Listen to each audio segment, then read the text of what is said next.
کلثوم، بہن رقیہ ذہنوں میں رہے، غریب سید کی 9 بہنیں کربلا میں موجود تھی. ہم صرف 2 نہیں ہیں، امام کی 9 بہنیں کربلا موجود تھی. ایک ایک بہن کو بلایا، ہر حرم کو بلایا، بیٹیوں کو بلایا، اما فضہ کو بلایا. سب نے ہاتھ باندھ کر کہا ظاہر اللہ کیا حکم ہے؟ فرمایا آؤ میرے ساتھ. کہاں چلے؟ میدان میں؟ فرمایا نہیں، عورتوں پر جہاد ساکت ہے. تو پھر کہاں چلے؟ فرمایا سجاد کے خیمے. تمام بیویوں کو لے کر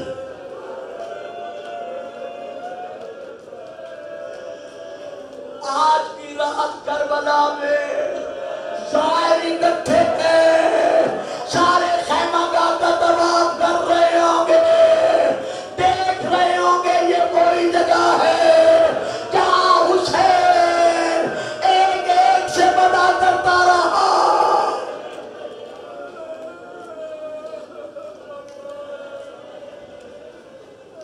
تمام بیویوں کو لے کر میرے مولا حسین بیمار سجاد کے خیمے میں آئے. سجاد کی حالت کیا ہے؟ آنکھیں بند ہے، گردن ایک طرف اٹھتی ہوئی ہے. امام آ کر ایک یوں 2 زانو ہوگا بیٹے کے سرانے بیٹھے.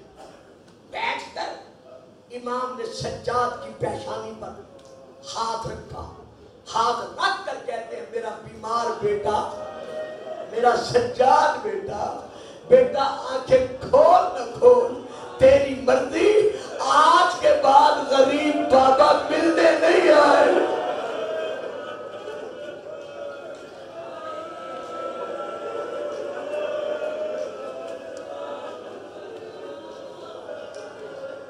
اور میرا لال یہ میرا آخری سلام ہے.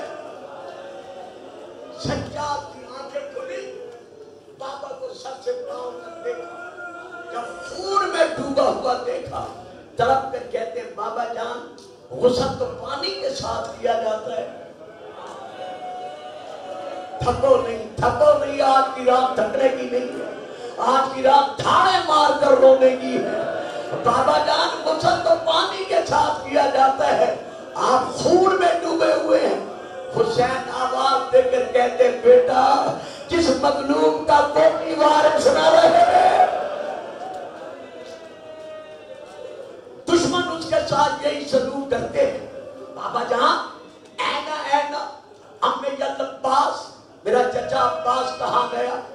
بیٹا بازو کٹا کے سو گیا. بھیا علی اکبر سینے میں نیزے کی انی کھا کے سو گیا. بھیا قاسم لاش کے ٹکڑے کرا کے سو گیا. اب سجاد اٹھ کے بیٹھ گئے. بیٹھنے کے بعد کیا کیا؟ جتنی بیویاں بیٹھی ہوئی تھی ایک ایک بیوی کی گود کو دیکھا. نہیں رونے والوں، نہیں رونے والوں، نہیں رونے والوں. سجاد نے ایک ایک بیوی کی گود کو دیکھا، ہر بیوی کی گود خالی نظر آئی. پھر جھولے کو دیکھا، جھولا بھی خالی نظر آیا. امام تڑپ بی بی رباب تڑپ کر کہتے ہیں سجاد رو بھی رہا ہے، دیکھ بھی رہا ہے، کسے تلاش کر رہا ہے. کہا ماں چچا عباس مرد تھا، اکبر جوان تھا، قاسم جوان تھا، جوان مارے گئے، میرا اصغر کہاں گیا؟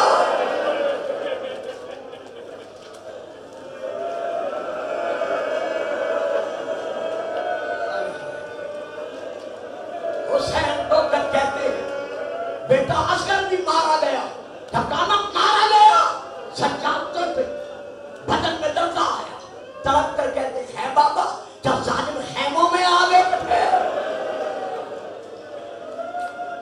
فرمایا نہیں ہو میرا لال، میں اٹھا کے لے گیا تھا. سجاد کھڑے ہوئے، عصا کا سہارا دیا، بابا کے سامنے کانپتے ہوئے ہاتھ جوڑے. بابا مجھے بھی اجازت دو. بیٹا کہاں جاتے ہو؟ میدان جہاد. نہیں سجاد تم نے میدان جہاد میں نہیں جانا. بابا کیا میں نے جہاد نہیں لڑنا؟ بیٹا لڑنا ہے. پھر بابا اجازت دو.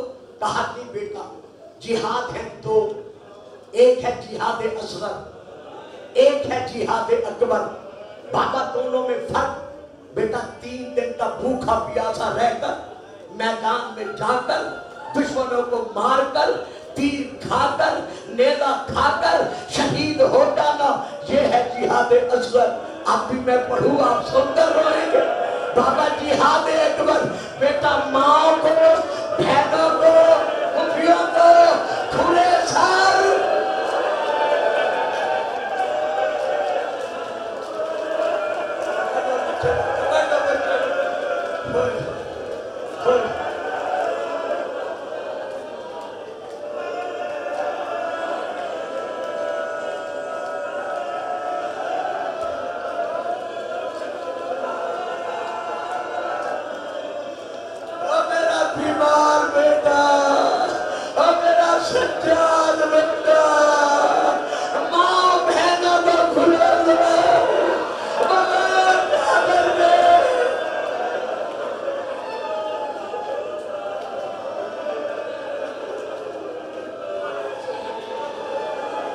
حوصلہ بیٹا،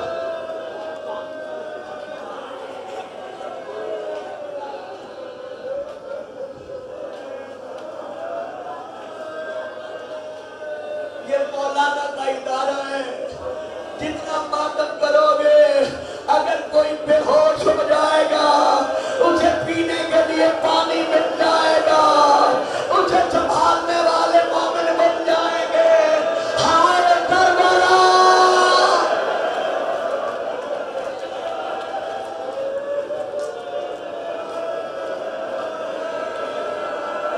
حوصلہ حوصلہ ذرا حوصلہ، لیا بیٹا جلدی لیا، دو اس بچے کو دو لو میرا بیٹا، لو حسین کے عزاداروں، عزاداروں کو تو پانی مل رہا ہے، زہرا کا بیٹا تو میرے خنجر کے عزا رہا، شکر مجھے ایک خون پانی پلا دے۔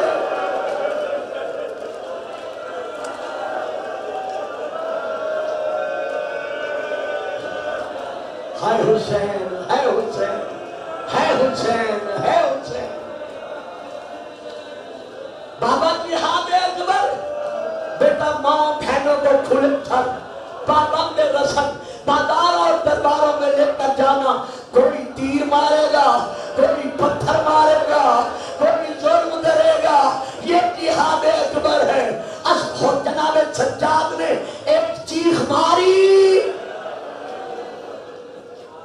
زمین پر آئے، بس ختم کرتا ہوں، آپ برداشت نہیں کر سکتے۔ حسین نے آخری سلام کیا، زہرا کا لال چلا، زین پر بیٹھا۔ جب حسین زین پر بیٹھے، چاہا کہ زلجنا کو حرکت دے، یا امام نے دیکھا کہ زلجنا رک گیا، امام نے پھر چاہا، زلجنا نے قدم نہیں اٹھا۔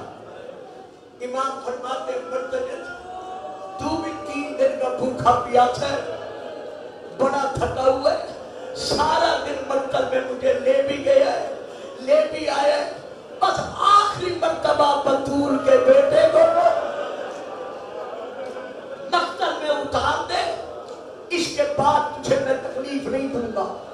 وہ جانور تھا، زمین پہ سر مارا، اپنی زبان میں کہتا ہے زہرا کا لال، میں انسان تو نہیں ہوں، حیوان ضرور ہوں، لیکن احسان فراموش نہیں۔ مولا مجھے وہ وقت یاد ہے جب تیری ماں بطول نے اپنی چادر میں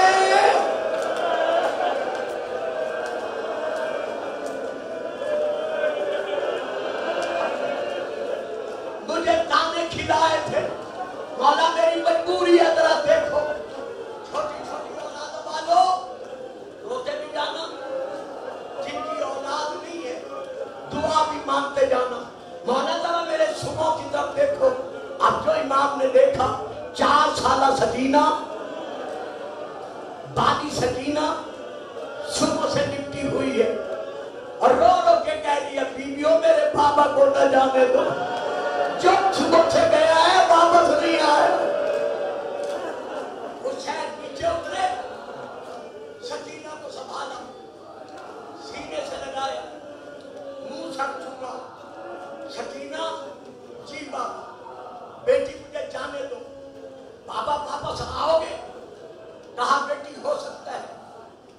تاخیر نہ آنے دے.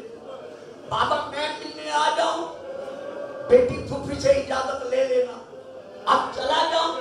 نہ بابا, میری ایک حسرت ہے, وہ پوری کر دو. سکینہ کیا حسرت ہے؟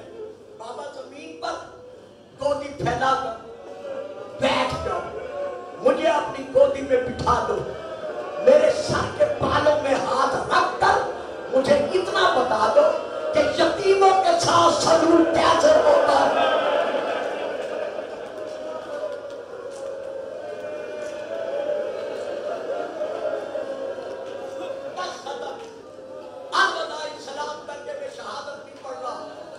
حسین چلے گئے, مقتل میں اترے, زہرا کا لال اپنی مقتلگاہ میں پہنچا. ریت گرم پر حسین نے سجدے کا ارادہ کیا. یا 4 سالہ سکینہ دادی فضہ کے ساتھ بابا کو آخری سلام کرنے آئی. حسین کی آنکھیں بند ہیں, زہرا کا لال خون میں ڈوبا ہوا ہے, زبان پر اللہ کی تسبیح جاری ہے. چھوٹی سی بچی قریب رک کر آواز دے کر کہتی ہے, السلام علیکہ یا ایھا المظلوم.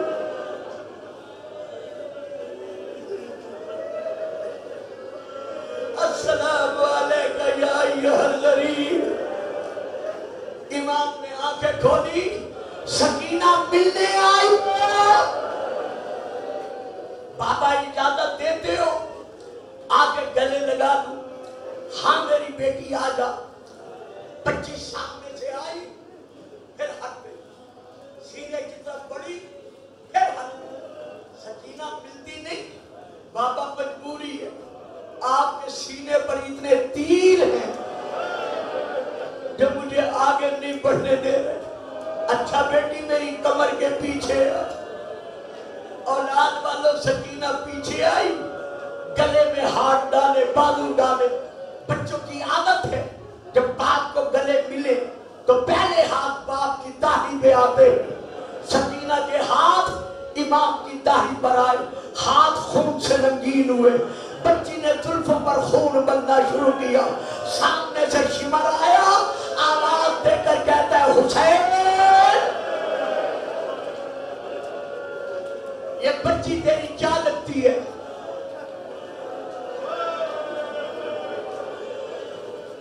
ایک بات بتا دے, اور یہی جملہ مصاحب کا دے کے میں منبر چھوڑ دوں. اگر کسی بچی کا باپ مر رہا ہو, جان و لب ہو, اور بچی باپ کے قریب کھڑی ہو, تو دیکھنے والے کیا کرتے ہیں؟ کوئی اسے سینے سے لگاتا ہے, کوئی اس کا ساتھ چومتا ہے, کوئی اسے پانی پلاتا ہے, کوئی اسے باپ سے دور لے جاتا ہے. لیکن ہائے سکینہ, جب شمر کو پتہ چلا یہ حسین کی بیٹی ہے, کہتے ہیں حسین خود ہٹاتے یا تماچے مار کر.